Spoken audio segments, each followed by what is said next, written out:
भीमभोई भिन्नक्षम सामर्थ्य शिविर नवरंगपुर जिला तेंतुलीखुंटी पंचायत समिति कार्यालय परिसर में भीमभोई भिन्नक्षम सामर्थ्य शिविर अनुष्ठित हो जाइछि।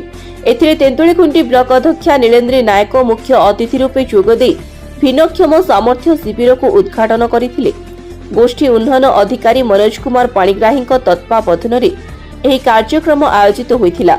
एही शिविर रे जिला सामाजिक सुरक्षा अधिकारी सुधांशु पात्र उपस्थित रहिथिले। शिविर रे जिलापाल डॉक्टर शुभंकर महापात्र उपस्थित रही तदारक करथिले। एही शिविर रे मोट 334 जन भिन्नक्षमक पंजीकरण होइथिला। शिविर रे अस्थिशल्य, चक्षु, मानसिक रोगी विशेषज्ञ, कर्ण, नासा, गला विभागर डाक्तर उपस्थित रही भिन्नक्षम मानक स्वास्थ्य परीक्षा करथिले। शिविर रे 260 जन भिन्नक्षम को प्रमाणपत्र, 6 जन को व्हीलचेयर, 4 जन को आशाबाड़ी, 3 जन को कृत्रिम अंग एवं 35 जन को भत्ता, 4 जन को बाणीश्री स्कॉलरशिप प्रदान करा जायछि।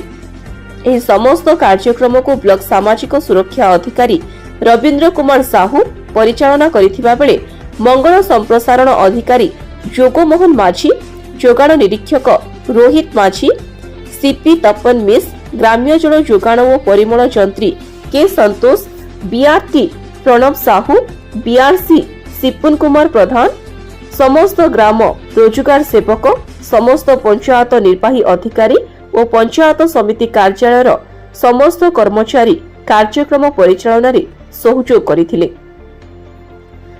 नवरंगपुर जिला तेंतुलीखुंटी ब्यूरो हेड कृपानिधि राउतଙ୍କ रिपोर्ट द कलिंग एक्सप्रेस।